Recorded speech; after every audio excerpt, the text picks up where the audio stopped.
विद्यार्थी मित्रों, आज हवे जोईशुं आपणे मनुष्यमां वहन। हवे जोवा जईए वहन एटले शुं तो के एक स्थानेथी बीजा स्थाने कंईकनुं वहन थवुं।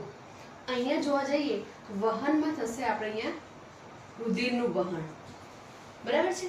रुधिर जे छे पहेलानुं बंधारण जोई लेशुं तो के रुधिरना बंधारणमां एक प्रवाही अवस्था आवेली छे अने एक कोषो आवेला छे। रुधिरमा प्रवाही अवस्था आवेली छे अने कोषो धरावे छे। प्रवाही अवस्थाने कहेवाशे रुधिर रस। त्यारे कोषो जे छे ए त्रण प्रकारना छे, लाल कोषो, सफेद कोषो अने ત્રાક કણો। बराबर। लाल कोषो जे छे एने कहेवाशे आरबीसी એટલે કે રેડ બ્લડ સેલ્સ, જેને આપણે કહીશું રક્ત કણો। સફેદ કણો જે છે એને કહીશું આપણે WBC વ્હાઇટ બ્લડ સેલ, જેને કહેવાશે શ્વેત કણો। આ ત્રાક કણોને ઇંગ્લિશમાં કહેવાશે પ્લેટલેટ્સ। હવે જોઈશું કે ભાઈ રુધિરનું કાર્ય શું તો કે વહન કરાવવાનું। કોનું વહન કરાવવાનું? એક તો વાયુઓનું, બરાબર। પછી આવશે પોષક દ્રવ્યોનું, પછી આવશે નાઇટ્રોજન યુક્ત ઉત્સર્ગ દ્રવ્યોનું। आ रुधिर जे छे आटली वस्तुनुं वहन करावे। आ वायुओ जे छे एमां मुख्यत्वे O2 अने CO2 होई सके। बराबर। पोषक द्रव्यमां शुं होई सके के जे पण आपणे खोराकना घटको लईए छे, जे पोषक द्रव्य विटामिन छे, क्षार छे वगैरे जे छे ए रुधिर मार्फते वहन पामे छे। नक्कामा पदार्थो जे उत्पन्न थाय छे जे ते कोषमां जे ते पेशीमां ते रुधिर द्वारा पाछा बेग जाय छे। હવે જોઈએ કે ભાઈ આ રક્તકણો જે છે એ માત્ર ને માત્ર શું કરશે? O2 નું વહન કરાવશે। ખ્યાલ આવ્યો? જ્યારે રુધિર રસ જે છે એ શું કરશે? એક તો CO2 નું વહન કરાવે છે, બરાબર। પોષક દ્રવ્યો, ઉત્સર્ગ દ્રવ્યો અને ક્ષારનું વહન। ટૂંકમાં રુધિર રસ મારફતે કાર્બન ડાયોક્સાઇડ, પોષક દ્રવ્ય, ક્ષાર અને ઉત્સર્ગ દ્રવ્યનું વહન થાય છે, જ્યારે માત્ર રક્તકણ મારફતે O2 નું જ વહન થાય છે। ફરી એકવાર જોઈ લઈએ કે રુધિર જે છે એક પ્રકારની પ્રવાહી સંયોજક પેશી છે। આ જે પેશી જે છે એના બંધારણમાં એક પ્રવાહી માધ્યમ આવેલું છે અને કોષો ધરાવે છે। આ પ્રવાહી માધ્યમને કહેવાશે रुधिर रस तरीके ओळखवामां आवे छे। कोषो जे छे ए त्रण प्रकारना होई सके, लाल कोषो, सफेद कोषो अने ત્રાક कणो। लाल कोषो जे छे ए रक्तकणो कहेवाशे जे O2 નું વહન કરાવે છે। सफेद कोषो जे छे ए श्वेत कणो कहेवाशे जे आपણા શરીરના રક્ષકો સૈનિકો તરીકે વર્તે છે। અને ત્રાક કણો જે છે જે रुधिर જામી જવાની પ્રક્રિયા જે થાય છે, कई घा लागे छे અને रुधिरનું વહન થાય છે અને रुधिर ગંઠાઈ જાય છે, તેમાં પ્લેટ્સ એટલે કે रुधिर ગંઠાવાની ક્રિયામાં મદદ કરે છે। બરાબર। શ્વેતકણ શું કરશે તો કે બહારથી કોઈ સૂક્ષ્મ જીવો હોઈ શકે અથવા કોઈ એન્ટીજન છે, કોઈ બહારથી દ્રવ્ય જે છે એની સામે સૈનિક તરીકે એટલે કે શરીરનું આપણું રક્ષણ કરે છે, સૈનિક તરીકે રક્ષણ કરે છે। ખ્યાલ આવ્યો? હવે જોઈશું કે रुधिर જે છે એ વહન કઈ રીતે થશે તો કે એની માટે કંઈક આવશ્યકતાના પરિબળો હોવા જોઈએ કે ભાઈ રુધિરને વહન માટે અમુક પ્રકારની સુવિધાઓ પૂરી પાડવી જોઈએ, જેવી કે રુધિર જે છે સમગ્ર શરીરમાં સરળતાથી એક જગ્યાએથી બીજી જગ્યાએ સરળતાથી પંપ મારફતે વહન પામવું જોઈએ। ખ્યાલ આવ્યો? અને બીજું એ જ પ્રમાણે જે તે અંગ પેશીમાં શુદ્ધ રુધિર પહોંચવું જોઈએ અને જે તે અંગ પેશીમાંથી અશુદ્ધ રુધિર તે રુધિર ક્યાં જશે? હૃદય સુધી પાછું પહોંચે છે।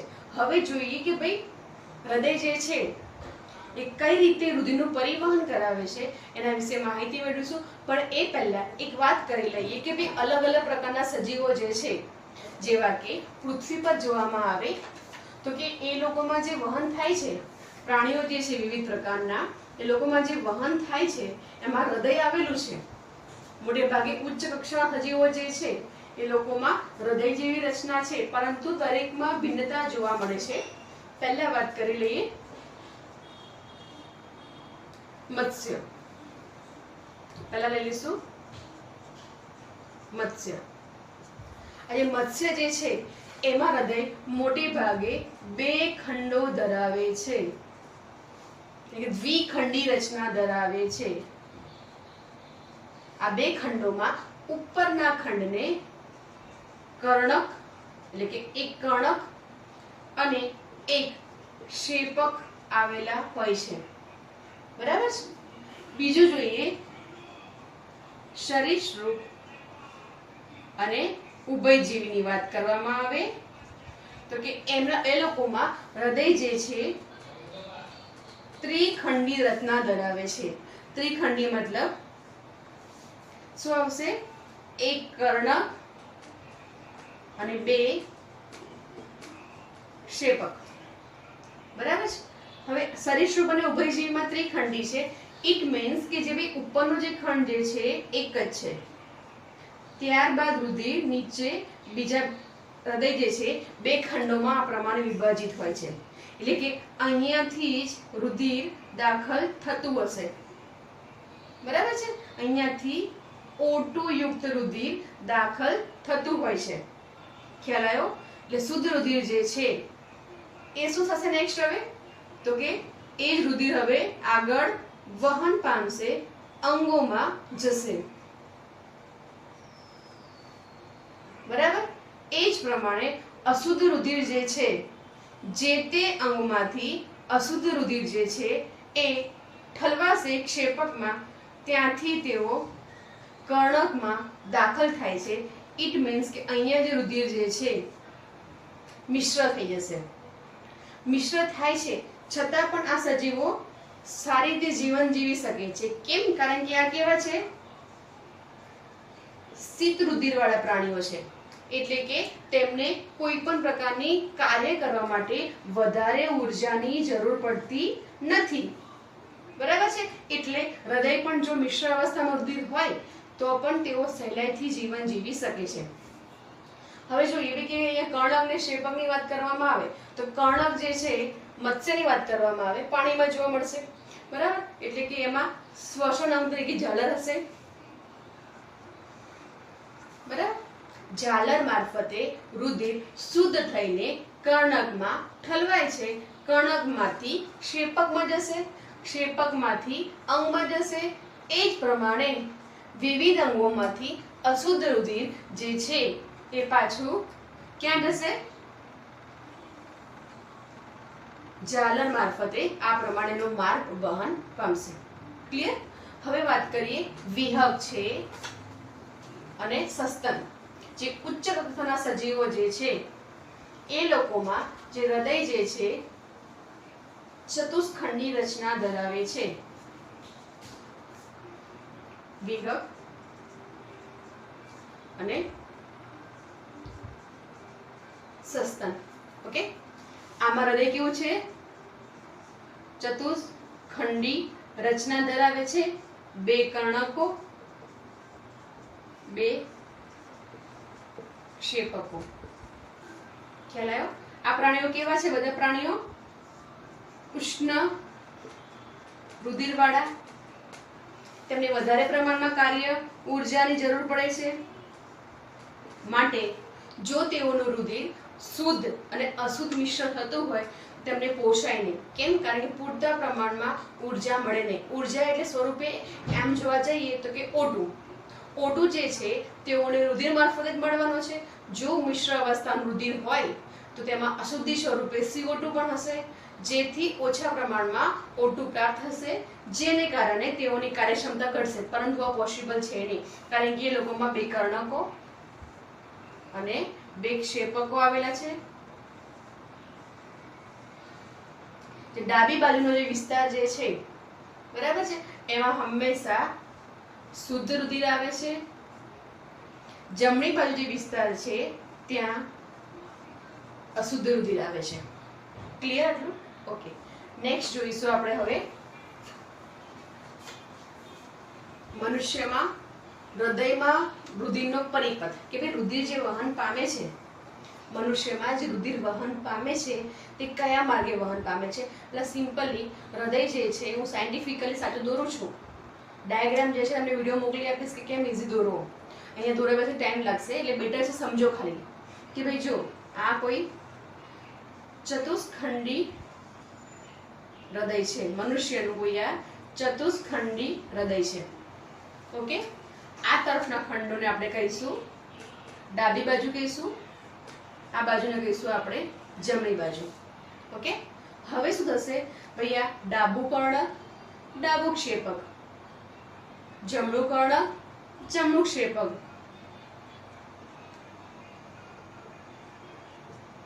જમણું કર્ણક, જમણું ક્ષેપક.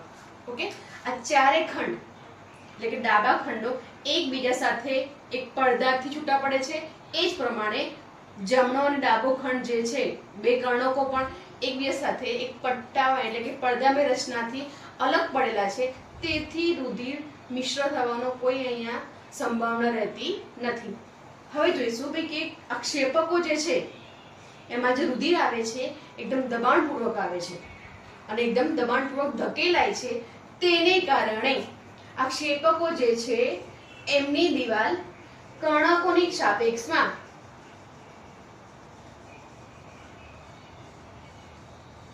જાડી હોય છે. યાદ રાખજો કે ભાઈ ક્ષેપકોની દિવાલ જે છે એ કર્ણકોની સાપેક્ષમાં જાડી હોય છે. ખ્યાલ આવ્યો? હવે જોઈશું કે ડાબી બાજુ. અહીંયા શોર્ટકટ યાદ રાખીશું, ડાબી જમણી આ બાજુના નામ છે. ડાબીના અક્ષર બે થયા, 1 અને 2, તો અહીંયા આવશે શુદ્ધ. આના અક્ષર બી બે થયા. જમણી 3 અક્ષર, અહીંયા આવશે અશુદ્ધ રુધિર. યાદ રહેશે આ પ્રમાણે. એ જ પ્રમાણે કે ભાઈ ડાબું કર્ણક, ડાબું ક્ષેપક, જે પડદો જે છે તેમાંથી રુધિર વહન પામે છે ત્યારે એક માર્ગ હોય છે. બંનેમાં સેમ આ પ્રકારે માર્ગ હોય છે. એ માર્ગની અંદર એક છિદ્ર આવેલું છે.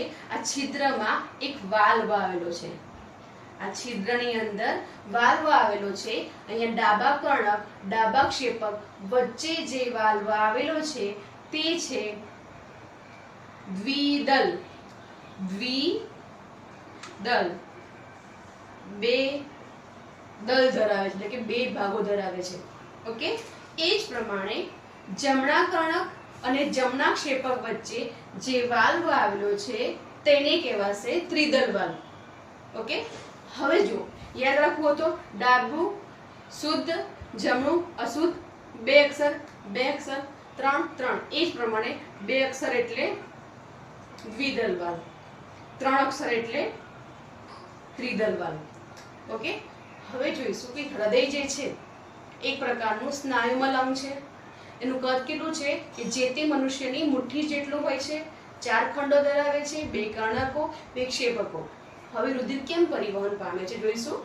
તો અહીંયાથી આ ડાબું કર્ણક જે છે એમાં ફુફુક્ષ શિરા, ફુફુક્ષ શિરા જે છે, ફુફુક્ષ એટલે ફેફસામાંથી આવતી શિરા જે છે તે O2 યુક્ત રુધિર, અહીંયા હું અલગ રંગ બતાવું તમને એટલે વધારે સમજ પડશે કે જે રુધિર જે છે O2 યુક્ત રુધિરને ડાબા કર્ણકમાં ઠાલવે છે. જ્યારે ડાબા કર્ણકો રુધિરથી ભરાય છે તે દરમિયાન આ ક્ષેપકો પોતાની એકદમ શાંત અવસ્થા એટલે કે શિથિલન અવસ્થામાં હશે અને ડાબા કર્ણકો જ્યારે સંપૂર્ણ અવસ્થામાં રુધિરથી ભરાઈ જશે ત્યારે આ દ્વિદલ વાલ્વ ખુલે છે અને ડાબા કર્ણકમાંથી રુધિર જે છે જે O2 યુક્ત જે છે ડાબા ક્ષેપકમાં આવે છે. ઓકે. હવે શું છે અહીંયા આગળ ડાબા ક્ષેપકમાં આવે છે. અહીંયા જોવાનું કે ભાઈ અહીંયા અહીંયા આવશે આ છે ફુફુસ શિરા. અહીંયા આપણે જોઈશું ભાઈ કે અહીંયા ફુફુસ શિરા જે છે એ જે O2 યુક્ત રુધિરને ડાબા કર્ણકમાં ઠાલવે છે, જે દ્વિદલ મારફતે એટલે કે ડાબા કર્ણકો જ્યાં રુધિરથી ભરાઈ જશે ત્યારબાદ તેનામાં દબાણ સર્જાશે. દબાણને કારણે આ વાલ્વ ખુલે છે અને બધું રુધિર જે છે એ ડાબા ક્ષેપકમાં ભરાય છે. આ રુધિર જે છે શુદ્ધ અવસ્થાનું છે. બરાબર છે. હવે શું થશે કે ભાઈ આ O2 યુક્ત રુધિર જે છે તે ડાબા ક્ષેપકમાંથી મહાધમની મારફતે, મહાધમની જે છે ધમની જે છે શરીરના વિવિધ અંગોમાં, શરીરના અંગોમાં O2 યુક્ત રુધિરને લઈ જાય છે. મહાધમની O2 યુક્ત રુધિરને શરીરના અંગોમાં પહોંચાડે છે.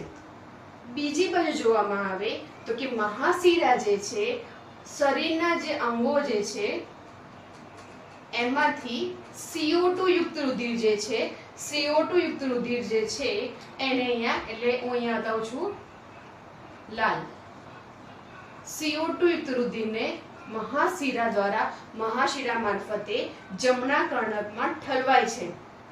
જમણા કર્ણકમાંથી આ જે CO2 યુક્ત રુધિર જે છે એ જમણા ક્ષેપકમાં આવે છે. જમણા ક્ષેપકમાંથી ફુફુસ ધમની મારફતે, ફુફુસ ધમની મારફતે ફેફસા તરફ આ અશુદ્ધ રુધિરને લઈ જવામાં આવે છે. ફેફસામાં આગળ યાદ કરો કે ભાઈ વાયુકોષ હતું, એની જે અંત સપાટી પર અસંખ્ય રુધિર વાહિનીઓ આવેલી હતી જ્યાં O2 CO2 ની આપણે થતી હતી. એટલે જે CO2 જે છે એ રુધિર વાહિની મારફતે, એમાંથી વાયુકોષ મારફતે બહાર એનો નિકાલ કરવામાં આવશે, O2 ને ગ્રહણ કરવામાં આવશે, રુધિરનું શુદ્ધિકરણ કરવામાં આવશે અને ફેફસામાંથી આ રહી આપણી આ ફેફસા જે છે, ફેફસામાંથી ફુફુસ શિરા મારફતે, ફુફુસ શિરા મારફતે આ રુધિર અહીંયા ઠલવાય છે. ખ્યાલ આવ્યો? આ ખરેખર જે છે એ પાછળથી ખુલે છે. ઓકે, આ ફુફુસ શિરા ફેફસામાંથી, સમજો કે એની પાછળ ફેફસા છે, ઓકે, એમાંથી અહીંયા ઠલવાય છે. ફરી એકવાર બોલ લઈએ કે ભાઈ આ હૃદય જે છે ચતુષ્ખંડી રચના છે, બે કર્ણકો, બે ક્ષેપકો આવેલા છે. ઉપલા ખંડોને કર્ણકો કહેવાશે, નીચલા ખંડોને ક્ષેપક કહેવાશે. ફરીથી કે ભાઈ ડાબુ કર્ણક, ડાબુ ક્ષેપક જે દ્વિદલ વાળ વડે જોડાયેલું હોય છે, એ જ પ્રમાણે જમણું કર્ણક, જમણું ક્ષેપક ત્રિદલ વાળ વડે જોડાયેલું છે. શોર્ટકટ યાદ રાખી છે કે ભાઈ ડાબી બાજુ શુદ્ધ રુધિર હશે, જમણી બાજુ અશુદ્ધ હશે. ડાબી બાજુ દ્વિદલ, દ્વિ એટલે બે, ત્રિદલ એટલે અહીંયા ત્રણ. ઓકે, હવે શું થશે કે ડાબી બાજુ હંમેશા શુદ્ધ રુધિર. શુદ્ધ રુધિર ક્યાંથી આવે? ફેફસામાંથી. કોણ લાવે? ફુફુસ શિરા લાવશે. ક્યાં ઠાલવશે? ડાબા કર્ણકમાં ઠાલવશે, ત્યાંથી ડાબા ક્ષેપકમાં આવશે અને મહાધમની મારફતે શરીરના વિવિધ અંગોમાં તેનું આગળ વહન થશે. એ જ પ્રમાણે શરીરના વિવિધ અંગોમાંથી CO2 યુક્ત રુધિર જે છે મહાશિરા મારફતે જમણા કર્ણકમાં ઠલવાય છે. ઓકે, જમણા કર્ણકમાંથી જમણા ક્ષેપકમાં આવે છે. આ અશુદ્ધ રુધિર જે છે તે ફેફસા તરફ લઈ જવામાં આવે છે, જે ફુફુસ ધમની મારફતે લઈ જવામાં આવે છે. ફેફસા તેનું શુદ્ધિકરણ કરશે. ઓકે, અને શું કરશે? પાછું ફુફુસ શિરા મારફતે તેને ડાબા કર્ણકમાં ઠાલવે છે. ટૂંકમાં આ ચારે ખંડોમાં એક સાથે રુધિર આવે છે, એક સાથે ખાલી થાય છે. આ જે સમગ્ર પ્રક્રિયા વર્ણવી તે તમે એને ધબકારો કહો છો જે, ઓકે, ધબકારો જે ડબ જે અવાજ આવે છે એ આ તમે આટલી બધી પ્રક્રિયા વર્ણવી છે. બસ જસ્ટ સેકન્ડની અંદર આટલી બધી ક્રિયા થાય છે. ક્લિયર? હવે જોઈશું કે ભાઈ આ યાદ રાખો મહાશિરા, મહાધમની. ઓકે, હવે જોઈ લઈએ કે ભાઈ મહાશિરા મહાધમની જે છે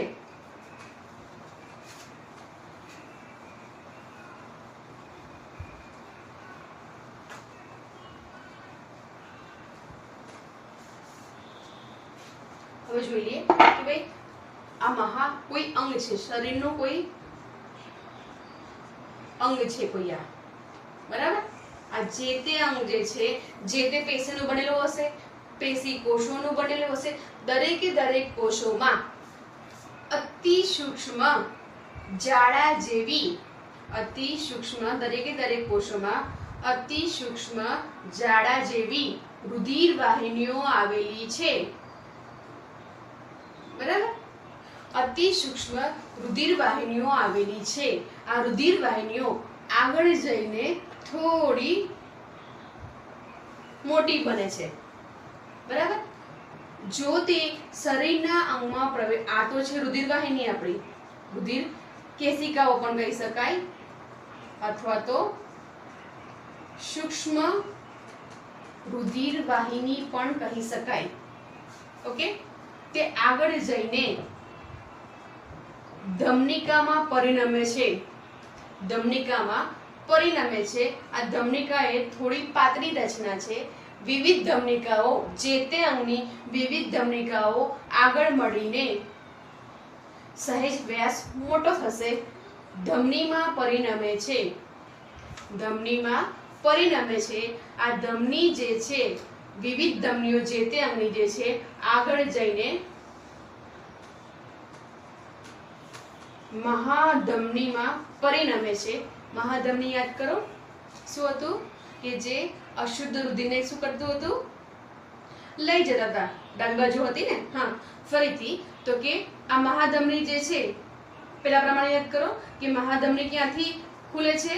ડાબા ક્ષેપકમાં. ડાબા ક્ષેપકમાં રુધિર કેવું હોય? O2 યુક્ત હોય. ક્યાંથી આવ્યું છે? ડાબા કર્ણકમાં. કોણ લાવ્યું? ફુફુક્ષ શિરા. ઓકે, અહીંયા ક્યાંથી આવ્યું? ફેફસામાંથી. બરાબર છે. રુધિર જે આવે છે, સમજો કે ભાઈ ફેફસામાંથી ફુફુક્ષ શિરા મારફતે ઉટયુક્ત રુધિર અહીંયા આવે છે મહાધમનીમાંથી. આ માર્ગે જે તે અંગમાં પહોંચે છે. એ જ પ્રમાણે સમજો આ સૂક્ષ્મ રુધિર વાહિનીઓ છે, એમાં કેટલીક શિરિકાઓ બનાવશે. ઓકે, તે શું કરશે? આ જ પ્રમાણે ગોઠવાયેલી હશે. જે બનાવશે શિરિકા. જે શું કરશે? અશુદ્ધ રુધિરને, CO2 યુક્ત રુધિરને લઈ જશે. શિરિકા આગળ જઈને શિરામાં પરિણમશે. ઓકે, શિરા જે છે એ મહાશિરામાં પરિણમે છે. મહાશિરા ક્યાં ખુલતી હતી? જમણા કર્ણકમાં. ઓકે, જમણા કર્ણકમાં શું કરે છે? CO2 વાળું રુધિરને ઠાલવે છે. ત્યાંથી ક્યાં જશે? જમણા ક્ષેપકમાં જશે. ત્યાંથી ફુફુક્ષ ધમની મારફતે ફેફસામાં જશે. ફેફસા શુદ્ધ કરશે અને આ પ્રમાણે એનું વહન થશે. સમજ પડી કે ના પડી?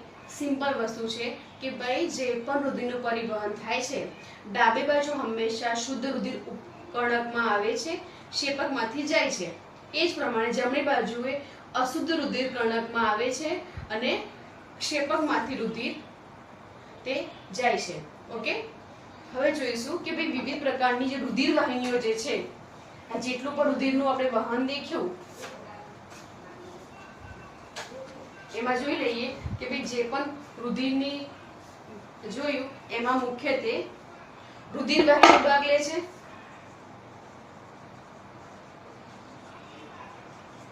બરાબર, આ રુધિર વાહિનીઓ જે છે એ મુખ્યત્વે એક તો ધમની હોય, બીજું છે શિરા અને ત્રીજું આવશે સૂક્ષ્મ રુધિર વાહિની. ધમની શું કરે છે? શુદ્ધ રુધિરને લાવે છે. શિરા શું કરશે? અશુદ્ધ રુધિરને લઈ જાય છે. સૂક્ષ્મ રુધિકાઓ બે પ્રકારની હતી કે જે શુદ્ધ અને અશુદ્ધ બંનેમાં રુધિરને લાવતી હતી, જેને આપણે ધમનિકા અને શિરિકા કહીશું. બરાબર છે.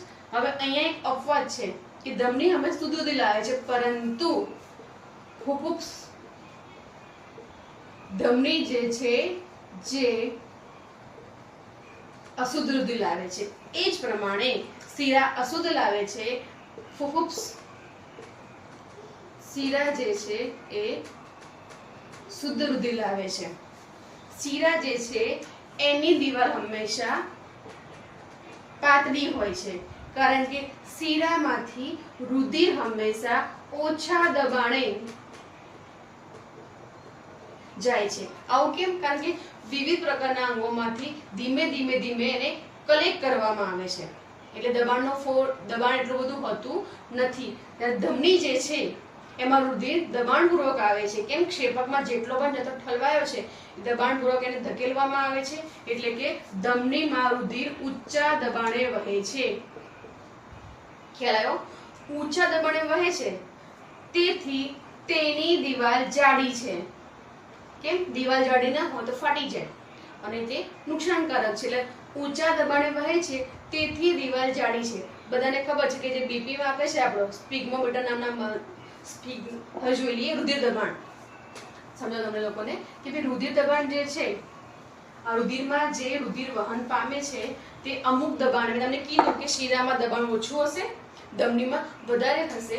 જે રુધિરનું માપન કરીએ છીએ આપણે, રુધિર દબાણ, જેને આપણે ઇંગ્લિશમાં કહીશું બ્લડ પ્રેશર.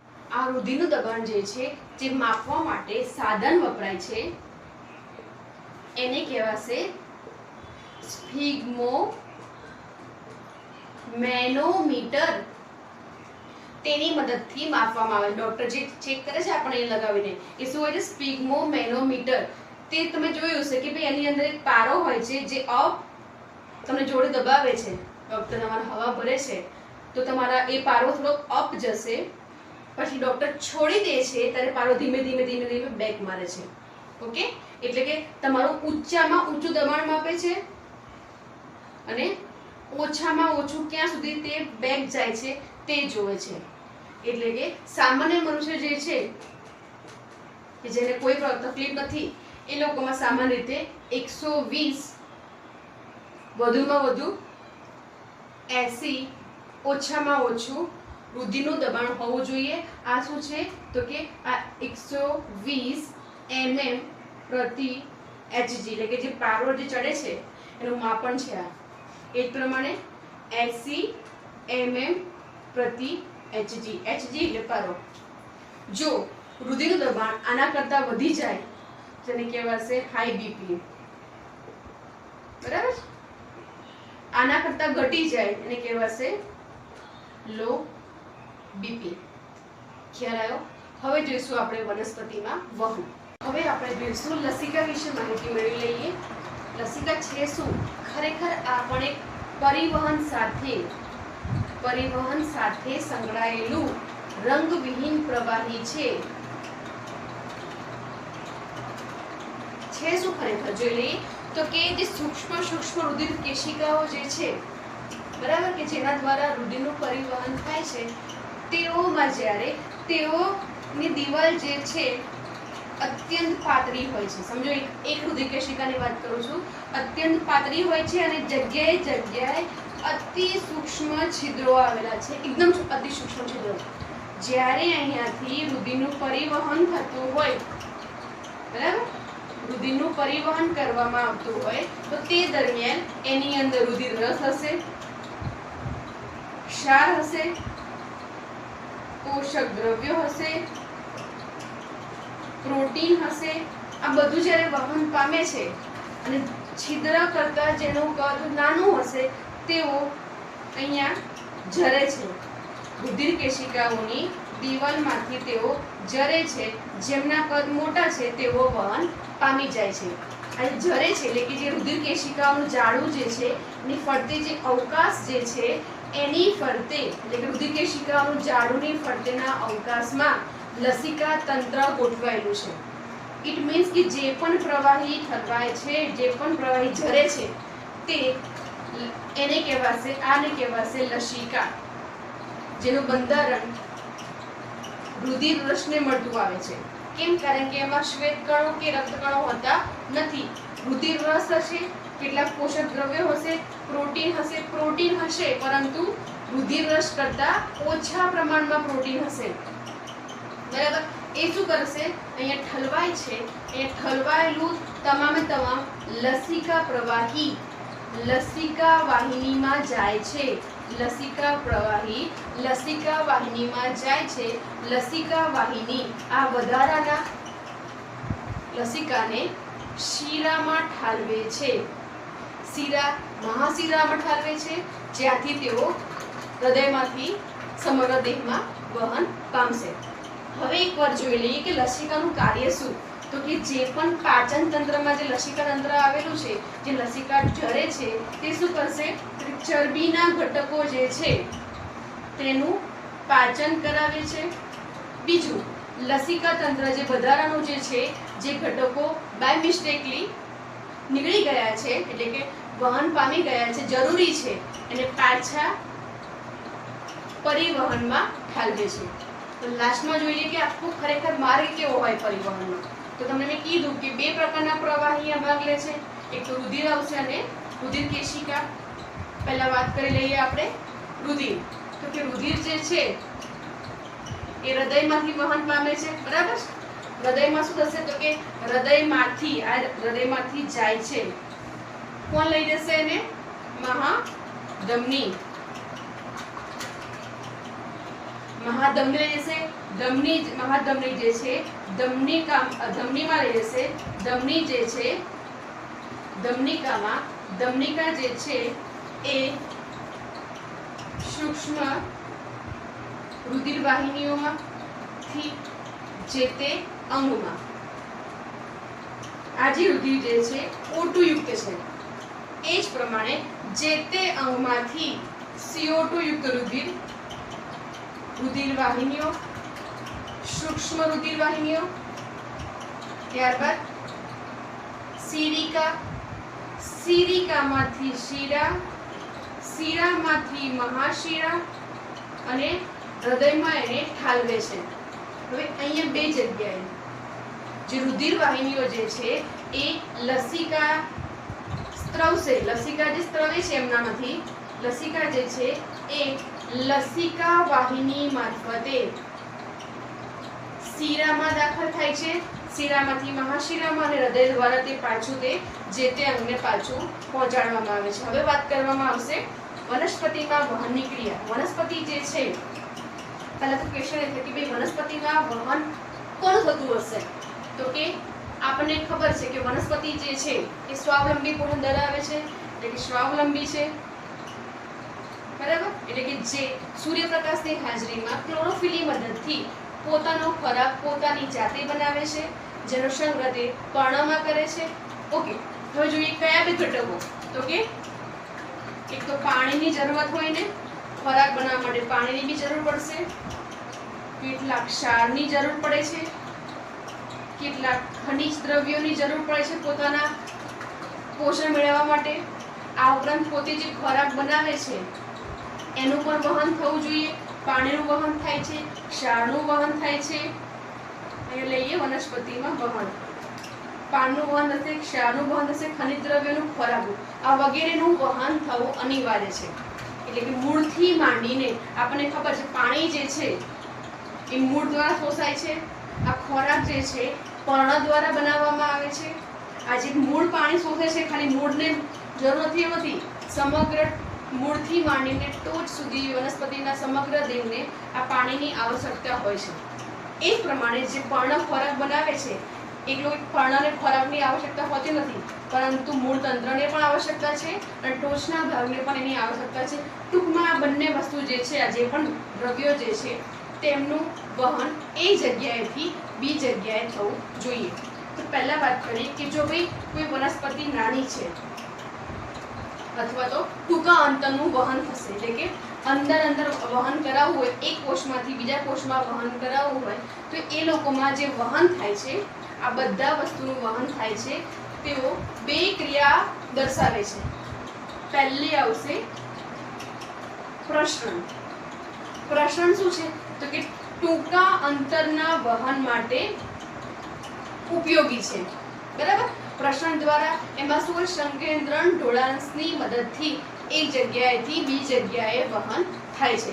જો લાંબા અંતરનું અંતર કરાવવું હોય તો તેમની માટે એમને વહન તંત્રની આવશ્યકતા રહે, એટલે કે એક પ્રકારના તંત્રની આવશ્યકતા રહે છે. એમાં બે પ્રકારના તંત્રો જોવા મળશે, જલવાહક તંત્ર અને આવશે અન્નવાહક તંત્ર. આ જલવાહક તંત્ર જે છે એ પાણી અને ક્ષારનું વહન કરાવે છે, જ્યારે અન્નવાહક તંત્ર જે છે પોષક દ્રવ્યો અને ખોરાકનું વહન કરાવે છે. ખ્યાલ આવ્યો? પ્રસરણ દ્વારા અને વહન તંત્ર દ્વારા. વહન તંત્ર બે પ્રકારના, જલવાહક તંત્ર અને અન્નવાહક તંત્ર. હવે વાત કરીએ કે ભાઈ આ વનસ્પતિ જે છે એમાં જે પાણી અને જોઈએ પહેલા પાણીનું વહન. તો બધાને ખબર છે કે વનસ્પતિનો આ પ્રકાંડ છે, આ જમીન છે, આ મૂળ છે, એના મૂળ રોમ છે, અહીંયા આસપાસ મોટા માટીના કણો હશે, અહીંયા એના પર્ણ છે, એનો ટોચનો ભાગ છે. આ પ્રમાણે વનસ્પતિ છે. હવે પાણી જે છે આપણે પાણી જમીન પર આપીએ છીએ જેથી ભૂમિના કણોમાં એનો સંગ્રહ થાય છે. વનસ્પતિના મૂળરોમ જે છે અહીંયાથી પાણી અહીંયા અંદર પ્રવેશ કરે છે, પ્રવેશ કરીને તે મૂળમાં આવે છે, મૂળમાંથી તરોમાં જાય છે, વિવિધ અંગોમાં પહોંચે છે. પરંતુ આ તો થયું ઊંધી દિશા થઈ, એટલે કે ઋણ ભૂ આવર્તન દર્શાવે છે, એટલે કે ગુરુત્વાકર્ષણની વિરુદ્ધ દિશા દર્શાવે છે. આવું શક્ય એમ તો નથી, પરંતુ કેમાં પ્રમાણે વહન પામે છે? એટલા માટે વહન પામે છે કે ભાઈ ટોચનું જે પણ પર્ણ હશે અથવા પ્રકાંડ હશે કે જેની ઉપર વાયુરંધ્ર આવેલા છે, બરાબર? આ વાયુરંધ્ર શીખી ગયા કે ભાઈ એનું છિદ્ર ખુલે છે, પાણી ગુમાવે છે, અહીંયા પાણી ગુમાવી ગયું, જેથી આ વિસ્તાર છે, આ તો એક વિસ્તારની વાત કરું છું, આવું તમામ પર્ણમાં જોવા મળશે કે ભાઈ આ પર્ણ પાણી ગુમાવે છે, તેથી અહીંયા પાણીની ક્ષમતા ઘટશે, એટલે પાણીનું પ્રમાણ ઘટશે, એમાં ખેંચ વર્તાશે. તે શું કરશે તો કે નજીકના જે પણ ભાગ છે એમાંથી પાણીને ખેંચે છે. પાણી ખેંચશે એટલે આ શું કરશે? પાણી ઉપર તરફ વહન પામશે. ખ્યાલ આવ્યો? અહીંથી પાણી ગુમાવાય છે અને આ તરફ પાણીનું ઉપર ખેંચાણ લાગે છે. એ જ પ્રમાણે શું કરશે? અહીંથી ખેંચશે, આ શું કરશે? મૂળમાંથી ખેંચશે. મૂળ ક્યાંથી ખેંચશે? જમીનમાંથી ખેંચે છે. ટૂંકમાં મૂળમાં એક પ્રકારનું દબાણ લાગે છે જેને કહેવાશે મૂળદાબ. મૂળદાબને કારણે મૂળમાંથી પાણી ઉપરની દિશામાં વહન પામે છે અને અંતે બાષ્પોત્સર્જન, પાણી ગુમાવે છે ક્રિયાને કહેવાશે બાષ્પોત્સર્જનની ક્રિયા દ્વારા પાણીને ગુમાવે છે, તેથી મૂળદાબ સર્જાય છે અને આ પ્રમાણે પાણી અને ખનિજ ક્ષારોનું વહન નીચેથી ઉપરની દિશામાં થાય છે. હવે જોઈ લઈએ ખોરાકનું વહન. ખોરાકનું વહન જે થાય છે એને કહેવાશે સ્થળાંતરણ. સ્થળાંતરની પહેલા વ્યાખ્યા જોઈ લઈશું કે સ્થળાંતરણ છે શું. તો કે સ્થળાંતરણ એને કહેવાય કે કોઈ એક જગ્યાએથી કે જ્યાં આગળ સ્ત્રોત છે, કે જ્યાં આગળ જે તે વસ્તુનો સ્ત્રોત છે, અહીંયા આપણે કિસ્સામાં જોવા જઈએ તો પર્ણ આપણો સ્ત્રોત કહેવાશે. કે પર્ણ શું બનાવે છે? ખોરાક બનાવે છે, બરાબર? ખોરાક બનાવે છે એટલે કે સ્ત્રોતમાંથી સિંક તરફ. સિંક એટલે કે જ્યાં આગળ જે તે ભાગમાં બે સંકલ્પનાઓ છે, સ્ત્રોત અને સિંક. સિંક એવો વિસ્તાર છે કે જ્યાં આગળ જે તે વસ્તુની જરૂરિયાત છે તે ભાગ, આ જે બનાવે છે તે ભાગ અને જે જરૂર છે, તો કે સિંકથી એટલે કે સ્ત્રોતથી સિંક તરફના વહનને સ્થળાંતરણ કહે છે. સ્ત્રોતથી સિંક તરફ, એટલે જ્યાં સ્ત્રોત છે ત્યાંથી સિંક તરફ વહન પામશે, બરાબર છે? એટલે મોટે ભાગે ખોરાક પણ હોઈ શકે, કેટલાક અંતઃસ્ત્રાવો પણ હોઈ શકે, કેટલાક પોષક દ્રવ્યો પણ હોઈ શકે કે બે વનસ્પતિના અમુક ભાગોમાં બનતા હોય અને ત્યાંથી અન્ય ભાગોમાં પહોંચાડતા હોય. બીજું પાણીનું વહન જે હતું જે એક માર્ગીય હતું મૂળમાંથી ટોચ તરફ, જ્યારે ખોરાકનું વહન જે છે દ્વિમાર્ગીય છે. કેમ એવું? તો કે જે તે વનસ્પતિ જે છે અહીંયા મૂળ છે, બરાબર? અહીંયા પર્ણ છે, અહીંયા પણ પર્ણ છે. હવે અહીંયા પર્ણ જે ખોરાક બનાવશે તે આ ભાગને પણ ખોરાક પહોંચાડશે, એટલે કે ઉપર તરફ પણ વહન પામશે. એ જ પ્રમાણે અહીં બનેલો ખોરાક મૂળ તંત્રને બી આવશ્યક છે, તેનું વહન મૂળ તરફ પણ થશે, એટલે કે દ્વિમાર્ગીય વહન દર્શાવે છે. હવે જોઈશું કે ભાઈ સ્ત્રોત કોણ છે. અહીંયા પર્ણ સ્ત્રોત છે. ધારો કે મૂળને ખોરાકની આવશ્યકતા છે, તો અહીંયા પર્ણમાંથી આ મૂળ કહેવાશે આપણું અહીંયા શીંગ, પર્ણ કહેવાશે સ્ત્રોત. અહીંથી જે વહન પામે એને કહેવાય સ્થળાંતરણ. ખ્યાલ આવ્યો? એમાં પણ જે વહન થાય છે એ પણ શું હશે, સંકેન્દ્રણ ઢોળાંશની દિશામાં અથવા વિરુદ્ધ દિશામાં થતું હોય છે. એમાં અલગ અલગ પ્રક્રિયાઓ વિશે માહિતી મેળવવાની હોય છે. તમારા નજીકના જે નેક્સ્ટ તમે ધોરણ 11માં ભણશો સાયન્સમાં, તેના વિશે વધારે વિગતવાર તમે એના વિશે માહિતી મેળવશો. ટૂંકમાં અહીંયા એવું જોવાનું છે કે પાણીનું વહન જે થાય છે એક માર્ગીય છે, ખોરાકનું વહન થાય છે દ્વિમાર્ગીય છે. અહીંયા શું જોવાનું છે કે ભાઈ સ્થળાંતરણ કોને કહેવાય, તો કે સ્ત્રોતથી શીંગ તરફનું વહન. સ્ત્રોત કોણ છે? અહીંયા પર્ણ. શું બનાવે છે? ખોરાક. એ ખોરાક જે છે કાં તો ટોચ પર પણ મોકલવાનો હોય અથવા તો નીચે મૂળ તરફ પણ મોકલવાનો હોય, અને કહેવાય સ્થળાંતરણ કહેવાશે. કેટલાક અંતઃસ્ત્રાવો પણ આ પ્રકારે વહન પામે છે. કેટલાક પોષક દ્રવ્યો છે એ પણ દ્વિમાર્ગીય વહન દર્શાવે છે. ખ્યાલ આવ્યો?